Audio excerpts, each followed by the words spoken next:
Scrolling down memory lane with the good old Jeep Cherokee, we have a new one on the horizon. The greatest of all time Cherokee is no doubt the XJ. Inline six, indestructible. It is, kind of change the stigma that unibody could not off-road. This thing could off-road. And then it went to the Liberty. I just remember the Liberty having a diesel. You had the real bread box, sort of fourth gen, I guess you could say, as the next gen Liberty. And then they came out with this, which I think is the most abominable generation of Jeep Cherokee, the last generation that just was retired in February of 2023. Like this, man, that's a shame. That's a shame to the XJ. But now, not only are we going to talk about the new 2026 Cherokee today, we're going to cover the new powertrain, the hybrid, as well as the pricing. That is the big one. If you're new to the channel, my name's Kirk. I talk about car news just about every single day. I'm reviewing a couple vehicles this week. Audi Q5 redesigned 2025 model. I'm also reviewing a base RAV4 from a local dealer. Yeah, I do press fleet cars. I also do local dealer cars here and there. But I'm excited to talk about this new Cherokee. A lot of people have been dumping on it in terms of the design. I think it is a massive improvement from the last generation Cherokee. It is very big, though. It has grown. It is almost a mid-size crossover. And we'll discuss why it's grown so much. We'll break down this interior as well. I'll tell you what I think about it. I haven't actually looked. That was my first glimpse at it. But the most of the time I've been spending learning about this vehicle has not been through images or videos. It's been slogging through the press release. And I think the big news here is this new powertrain. It is coming standard, and I'm going to commend Jeep here. So what we're looking here, before we even get into the further details, he's wearing a Cowboys hat. This engine's built in Michigan. This 1.6 liter turbocharged four-cylinder is taking a little bit of Hyundai hybrid, a little bit of Toyota hybrid, and mixing it together. Toyota doesn't use a turbo on their hybrid in the RAV4, for example, a prime competitor. All right, that didn't mean to drop the prime name as a pun, the old RAV4 Prime, which has been discontinued for PHEV. Anyways, they're kind of taking the 1.6 liter displacement and turbo. It's not Hyundai's engine. It is Jeep's engine, as you see the Chrysler badge back here on that bin. But they're taking a combined approach.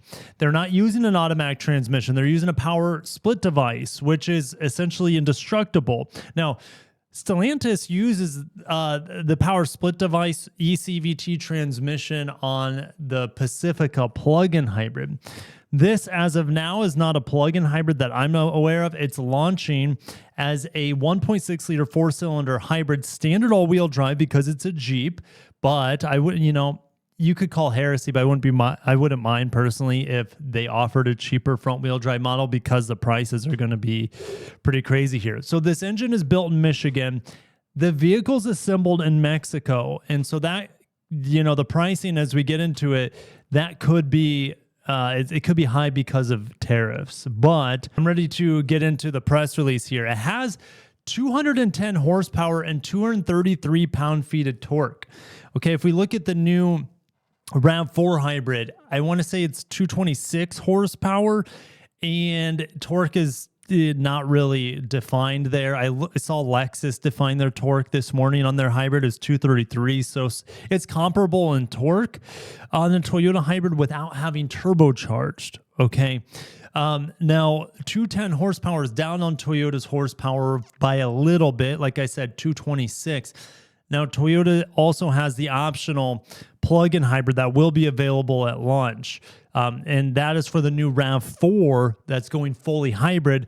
Like this is going fully hybrid as well. They mentioned no plug over and over. I think they're saying that because if you look at the other Jeep Chrysler product, the Pacifica plug-in hybrid or a Jeep 4xe, for example, those have plugs. Okay, they're plug-in hybrid.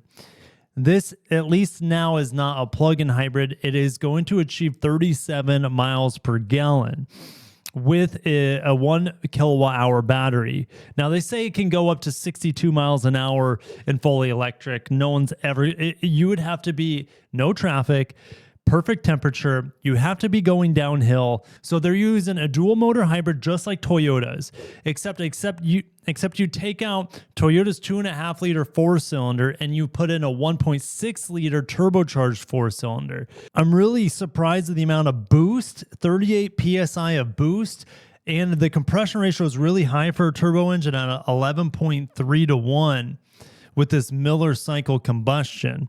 And like Toyota's hybrids, pumps for the engine and battery cooling system, the air conditioning compressor, they're all electrically driven instead of belt driven, which provides a better driving experience. You're not going to have the horsepower hit if you just turn on the AC, for example. It's a more efficient driving experience. It's also a more reliable vehicle when everything is electrically operated in theory compared to a belt-driven system. Just look at Prius. I mean, Toyota's been doing this forever with the Prius and other subsequent hybrids in the Toyota lineup. Now, Motor Trend put together this spreadsheet, so I didn't have to. So thank you, Motor Trend. They have given us 5 different sheets comparing the new Cherokee to other models in terms of dimensions. Let's look at cargo real quick, kind of going to the back end first. The Jeep Cherokee has 33 cubic feet of cargo space. Now, red is bad on their sheet and blue is good. Okay, so 33. And that's crazy because it's a longer vehicle than the competition. So 33 inches of cargo space. It's still a lot of cargo space. The Forester is at 27, CX-50 is at 29, for example. Kia Sportage has a ton. The RAV4 has a ton. The Tucson has a ton. All right. So it's kind of middle of the pack. I don't think it's going to bother many people. So let's talk about the exterior dimensions. Okay.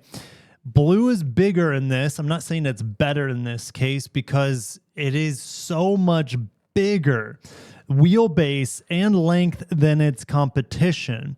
And there comes a point where you just don't want a vehicle to be this big.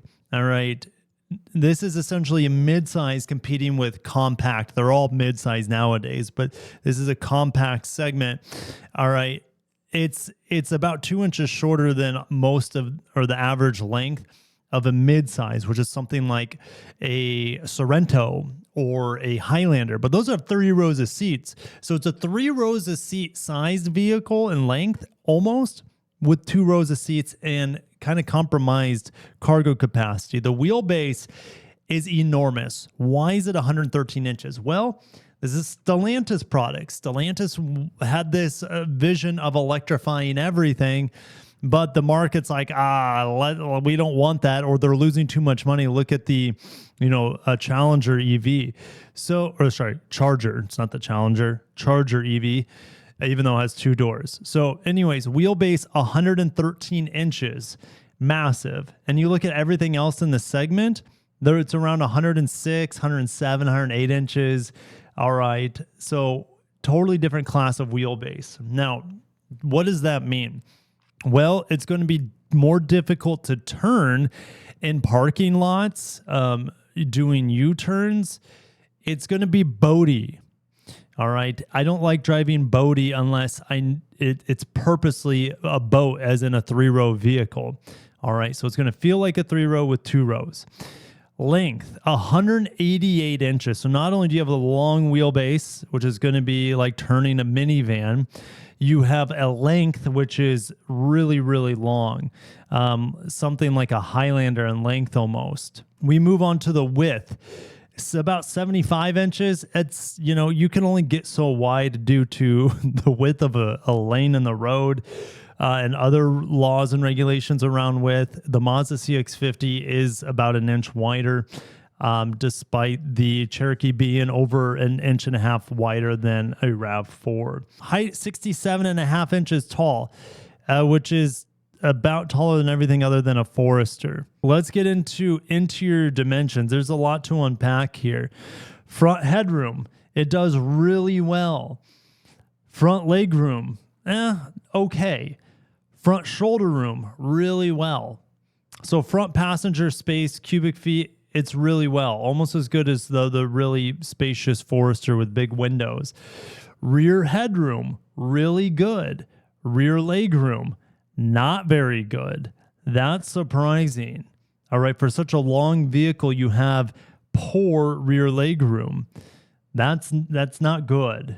That might be a deal breaker for some out there, but I don't have any issues fitting in the back of a RAV4, and this has better legroom than a RAV4, for example. So anyways, rear shoulder room, fantastic. So interior space is overall pretty good. Not as good as a Tucson, for example, but pretty darn good. Let's get into the hybrids. Now I'm going to full screen this because this is where I really nerd out. Ooh, gets me. It's all saucy on the inside. So we look at the Motor Trend ratings here. It's not rating the powertrain.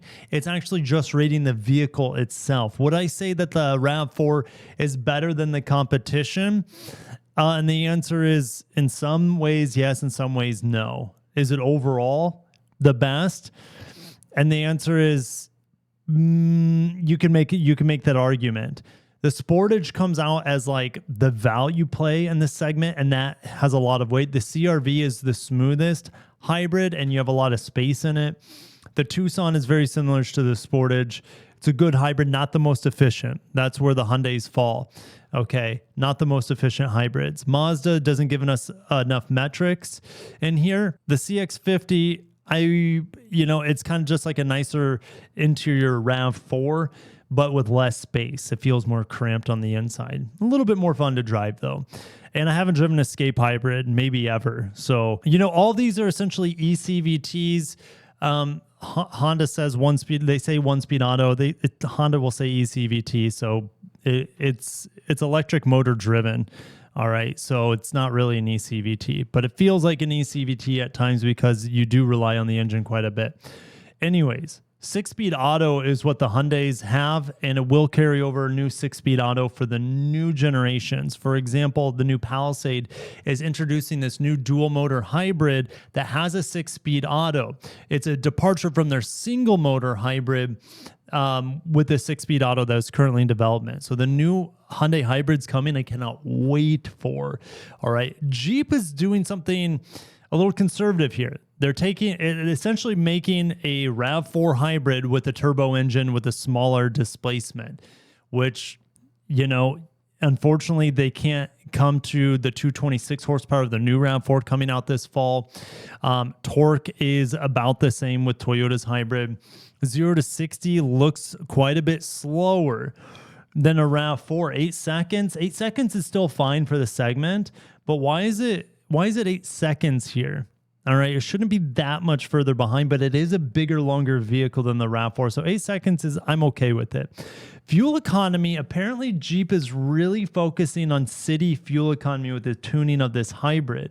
42 miles per gallon is what they're estimating, which ties the Escape hybrid and is about negligible from the Toyota hybrid.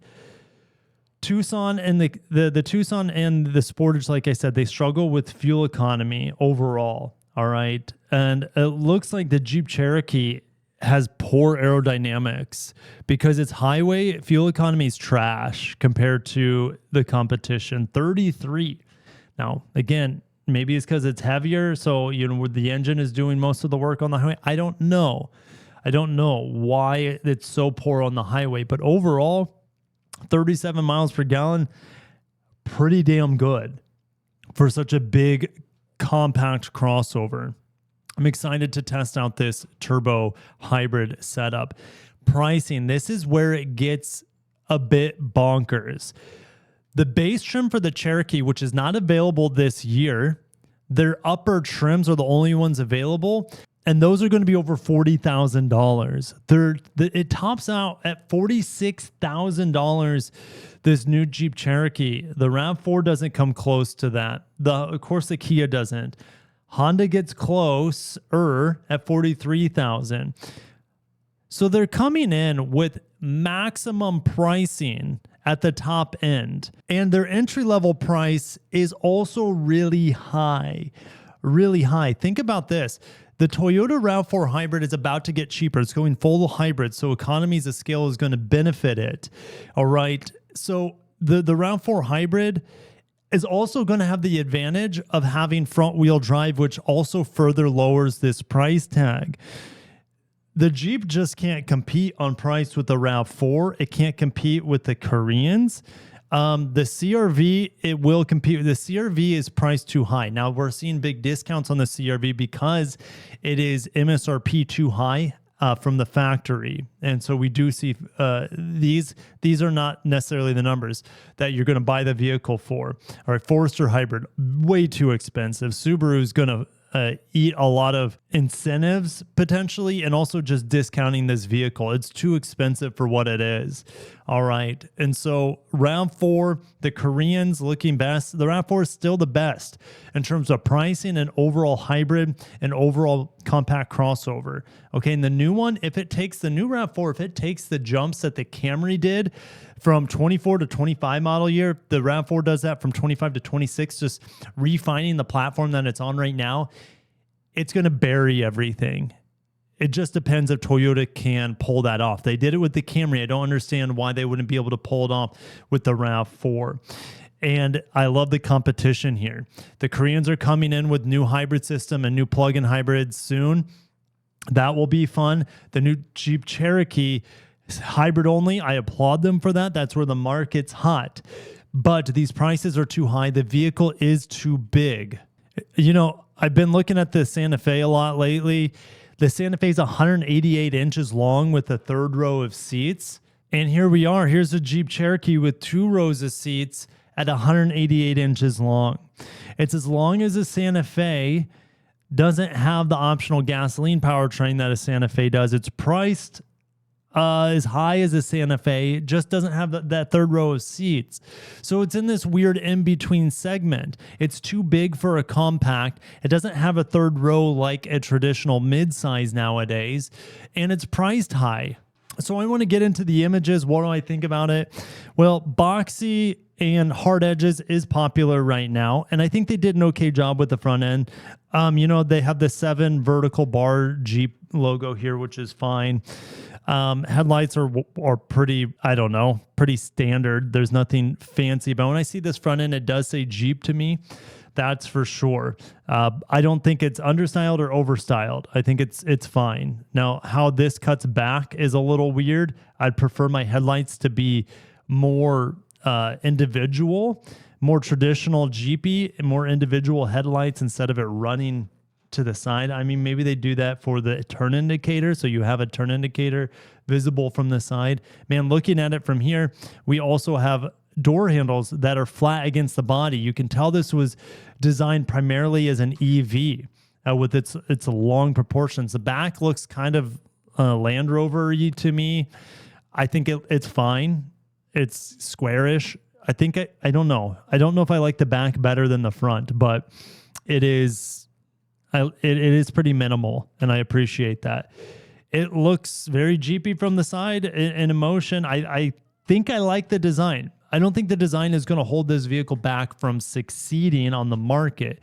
I think what would hold it back is its price competitiveness and maybe just being a hair too big against its competition. On the inside, a Squircle steering wheel. Not a fan, but I can live with it because it's leather wrapped. Obviously, we're looking at the most expensive models here, but you have physical buttons for climate control and things like that, and interaction. That's fine. So we go to the center.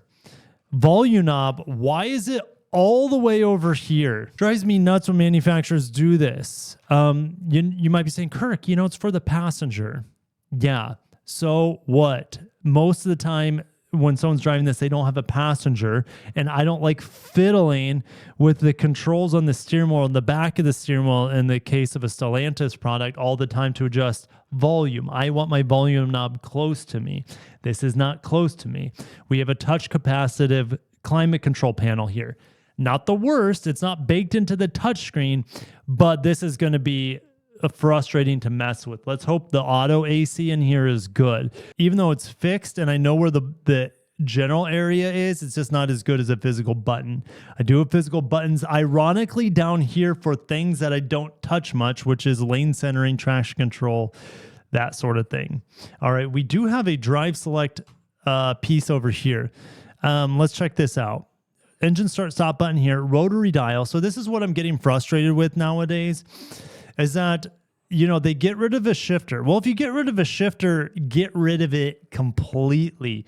Put it on the steering wheel column. You know who's doing that? The Koreans are doing that. With on the steering column stock, you have the little twist thing or a column shifter. I know the Germans do it, but the Germans, I don't like how they have their column shifters. It feels really cheap and flimsy. But Hyundai and Kia do it really nicely, especially with their electric cars and their hybrids, of integrating it in the steering column stock. Does this look luxurious? Maybe. I mean, I'm glad this is not all glossy black around, which is fine. Drive mode select is there, which I prefer that to be physical, and they did that, so well done there. And you just twist this to go into reverse and drive. You probably have a digital rearview mirror as an option. What I think about this interior, it feels very high. And speaking of high, well done, Jeep here with the vent location. Typically with touchscreens nowadays, the manufacturers are like, oh, we want to have it up high. Get the touchscreen up high as possible. So when you take your eyes off the road, it's not having to move that far. But guess what? When they do that, they have to shove the vents all the way down below the touchscreen. And that makes for a really poor cooling experience in the summer or in Florida all the time. So well done with the vent placement here. 10 out of 10. Materials are a bit questionable. I like the stitching on the dash. This just looks like plastic. But honestly, it looks fine. I'm okay with this interior. I'd probably give it overall a B. A would be A, B in the best. I'd give it a B grade. All right. So pretty solid overall. If it had physical climate control, it'd probably get to A interior. I mean, looking at it in silver, I'm getting a lot of nostalgic Jeep vibes as well. A blacked out interior, it looks fine. Okay, I have no issues with it in the black interior. Wireless charger here, cup holders, Alpine sound system, pano roof, that sort of thing. They don't share, I don't think, tank size quite yet, but they say 500 miles of range on a single tank. So, that's assuming the 37 miles per gallon. You got to remember on the highway, it's only 33 miles per gallon. So the 26 Cherokee is arriving in late 2025, beginning with the limited and overland trims, starting at essentially $42,500 and $46,000 respectively. The entry-level Cherokee trim, which costs the $37,000, and the Laredo trim will arrive at dealers in early 2026. And there's the Toluca assembly plant in Mexico. All right. So early adopters, they're taking it. Jeep, Stellantis does this more than anyone. Take advantage of their customers' buying base. They do that with the last editions or the special editions for their Hemi products all the time. Okay. I don't know how well this is going to work out for them. You're going to have initial buyers that won't hesitate to shell out the money for the $46,000 or the $43,000 for the limited and overland trims.